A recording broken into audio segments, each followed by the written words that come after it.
This is your Solana Daily Debrief. It is the 15th of July. So let's dive into some news, some green news. We've got some decent green news, and a lot of this comes, in my opinion, from Trump. So, firstly, Bitcoin's up 4%, Solana basically 4. It's been actually outperforming over the last few days. There's a couple of other ones in the top 100 that have been doing well, but in general, we're seeing green, which is good. Now, this could be a longer term reversal, and so maybe we start to go up. And although we're still in this crab period, maybe we're not in this crab period for long. We'll cover that in a second. So Dr. Profit says, white line is key, resistance, which will turn to support very soon. Here, since 54K, I told you the bottom is in, etc., etc. We will close above and continue towards 66 to 67K next. Then, next tweet here, he believes the next time we touch 72 to 74K, then we'll break out to 80,000 easily. Same pump has also changed around. And remember, in trading in markets, as soon as there's a change in the news, then all of a sudden, like the data is completely different and that can change the charts completely. And I'll mention how Trump ties into this in a second. So the first resistance popped, tap the second on the BTC at 60K, looking good with a decent premium in price on spot exchanges, and above 60K acceleration will be led, and then there'll be substantial liquidation. So we're talking here about people that are shorting, the price hasn't gone down, so they'll be losing with leverage, and then they will be popped off. And then up only the moment where we reclaimed 58.5K, and any dips is to buy. Study the power of price action. Now, why the markets are moving up is, of course, because, well, Trump has just survived an assassination attempt. He is willing to listen about crypto. He wants crypto to be brought back on shore. He's probably the most bullish world leader other than the president of El Salvador for Bitcoin, not wanting to necessarily use it as a reserve or anything like that, even though he's tweeted that once, but more because he's willing for it to exist when others don't want that at all. So of course, he's also going to be speaking at the Bitcoin conference in person in like 2 weeks or less than 2 weeks. There are plenty of other traders that have the same viewpoint, whether or not they specifically mention Trump or just how the cycles are rolling out. But basically, local low, July 5th, and then up we go. And there's more and more people on my timeline that are even Sol Maxes that are just saying, I hope you've got one Bitcoin. Bitcoin's going to be like the safest thing, of course, this cycle. And as Caden says, just imagine being bearish under this scenario. We will see, this is looking over the next 2 years, we're going to see someone coming in, highly likely, remember. For anyone that doesn't like that, it's just highly likely that someone that's had an assassination attempt will win the election. And what we're going to see is just rate cuts that bring things down to a more confrontable level. And if you don't think this really affects you, if you had a mortgage and you had to pay a variable rate, all of a sudden you've gone from having surplus income, if you're like a middle wage earner, to not having surplus income. So now you suddenly have surplus income. It makes a massive difference. Alex has this point on the Trump trade, and I think this sums it up well. We will go over a few things. Bullish for crypto, the administration. We won't worry about this or necessarily this, but bullish for financials because there's deregulation coming in the financial sector. All of this is, in the end, is just going to make the rich richer and the poor poorer. So there's not going to be any changes fundamentally. However, we're in the business of trying to get rich. Bullish for small caps, onshoring, trying to bring in a lot more of the companies that are leaving the US because it's too difficult to play ball there and bring them back in. And, well, I don't know how these kind of are important, but overall, these are enough things to make it far more bullish for Bitcoin. On top of that, there's news which I haven't included today, but apparently Bitcoin will be unbanned in China this year. But, whether or not that happens, who knows? Solana versus the world, doing well. BTC and ETH still slightly up. Also, the Solana DEX volume has gone crazy, beating Ethereum, which does not happen very often. And the crazy thing here is it's basically all fueled by just speculation on meme coins that go up and then they dump. Now onto some Solana news. Remember, get grass. This is probably your last chance to make sure you've installed any nodes or you've verified your address, done all that sort of stuff. I imagine they're coming pretty close to launching. Then we have meme coin news with Holdium. So the stars don't align every day. One Holdium point is going to be 0.69 Holdium. And our guide on how to avoid the burn will be up next, but it's not actually out. Not that I've seen. Basically, just don't sell from that wallet. So if you've got a couple of different wallets that are good in Holdium, great. Maybe you want to sell some, and maybe you want to hold just forever the other ones. I'm not sure the best way to play it.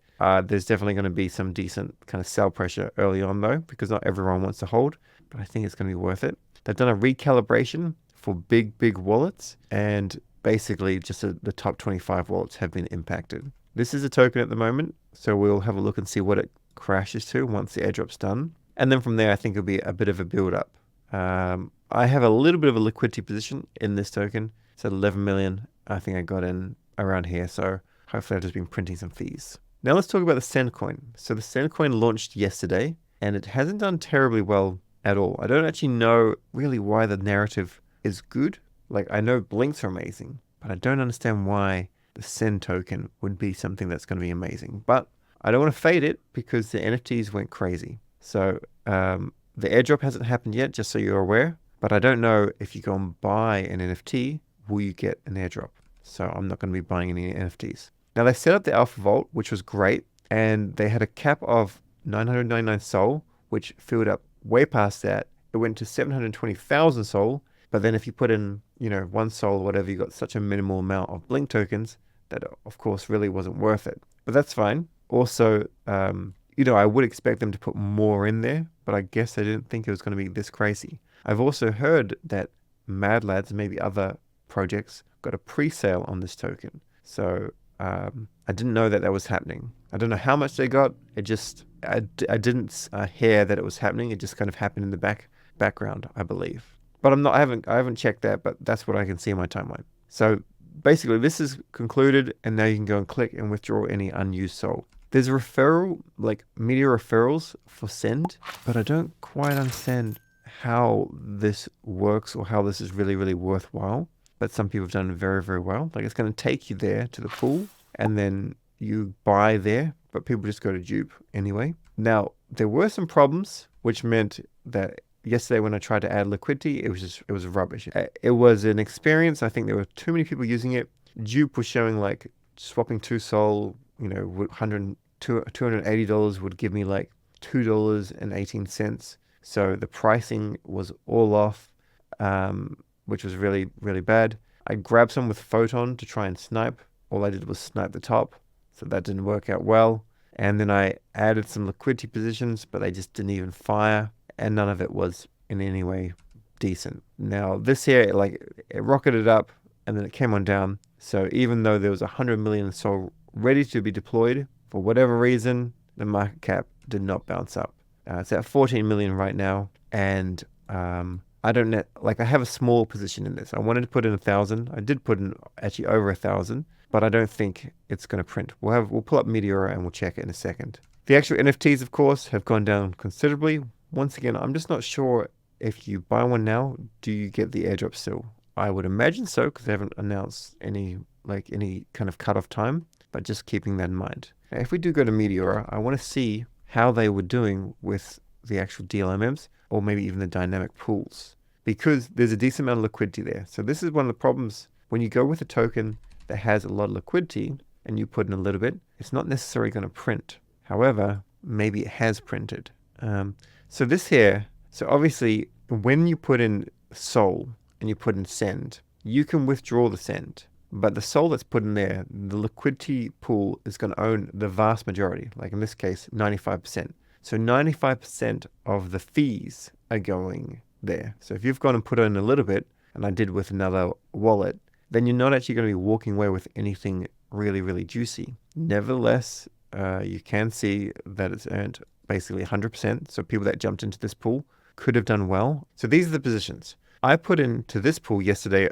and this was earning decent fees, of course. Dynamic pools just automatically compound, but they can also have very, very significant impermanent loss if things move up or move down. Anyway, I put in 6.6 Sol, and now this is worth 4.3 Sol. So I've lost 2.3 Sol, which was unfortunate. With this pool here, I put in 4 Sol, so I've made just under 1 Sol, so that's decent. With this one here, I put in 5 Sol, and I've earned about 1 Sol, or maybe not quite, but either way, I'm still down a little bit, mostly due to the dynamic pool. I'm going to reshuffle this liquidity and still let it go, and I'm going to stay in this pool just for a little bit longer, but just keep in mind that There's a massive fee here, but the vast majority of these rewards are going to 95%, which is permanently locked liquidity. Next bit of news with Bonkdale. The proposal has passed. It's been executed. You can now go and withdraw your bonk, and you can also claim the Sol rent that was used in order to actually vote. And then we have this tool here, Blink Generator. Choose your minted token, set a price and date. Boom, it's live. Haven't seen it yet, but what I'm basically thinking is there's going to be a lot more token pre-sales and sales on Twitter. Some of them will do well, but some of them won't. So you're going to see the occasional one that does really well. You probably wouldn't have got it, but you want to ape into everything. You will probably lose a lot of money if you do it like this. So I will not be doing it like this unless it has really, really decent attention. As an example, one of the great performers of the other day was Air, and this token went up. And because it's no longer relevant, it's gone up massively. And then a lot of people would have bought it kind of around here. And then all of a sudden you've just lost 75% of your bag. Anyway, the actionables. Complete at least one swap in Solflare wallet every day. DCA Sol. Stake it with validator.com, of course. Buy a ledger. Your bags should be starting to grow. And of course, if they grow, which they should, you want to make sure that you've got a decent amount of your crypto on ledger so that there can be no unfortunate attacks or hacks or anything like that. Watch my master meme coin trading video. It doesn't teach you about everything about meme coins. There's too much to learn, but it's decent. It's a great thing. This is intent trade, and we'll be using this quite a bit more in order to find hopefully some decent tokens. And also watch my how to set up limit orders video. With the airdrop actionables, Dbridge, Australia Finance Discord, get beta access, stake 20 million bonk, use Grass. This is probably your last couple of days to actually install things, verify your address, all that sort of stuff, and use markets.clone.so to buy some Pepe. This is ETH play, and this token is probably going to do very, very decently. If you buy it on Clone, you are paying a premium, but you are getting some points. Also, beast.flash.trade. This is a perps deck similar to Jup's perps decks. And my prediction is they're going to want to get a lot more users. And I think now would be a good time to start using them if you're going to trade anything here. Sorry, one last thing actually. We'll go to Jup's perps decks, and I have like a small long on. I've already taken some profit. The leverage was a little bit silly, so I wouldn't suggest that you ever do that. For some reason, TradingView doesn't load for me here. But I'll just show you how to put this on. I already have a video on this. But somebody asked, like, how do you put in a stop loss? So when you're using Jupiter, you can't put it at the same time, which is a bit annoying. You can with others. But let's say we were nothing too silly here. Like generally 3x is deemed safe. That's not financial advice, but 3 to 5, if you're doing something like 14, 20 or whatever, it's a little bit silly. But we're going to long Sol just with a small amount of Solana. We'll approve. Once it goes into the exchange, that's when you have to go and put on your stop loss. And you can also put in some sort of take profit. I have a take profit here, which is not too far from actually being filled. Now, when you actually add the positions with Jupiter, every single position is different. You can't have multiple positions. If you want that, like if you want, 5 different Sol longs with different take profits, then what you have to do is actually use a different address, as far as I'm aware. So what we can do here is we can just go add stop loss, and we can put in a stop loss amount of, say, 140. So we put in the stop loss at 140, which is significantly further down. Then we'd confirm this, and it would just automatically sell at $140. I would end up getting liquidated on this position if Sol dropped down to 126. So we confirm like this, and of course with take profit, we put in our take profit there. Approve, and that's how you add that. That's all for this video. If you liked it, like it. If you loved it, subscribe. Catch you in the next video.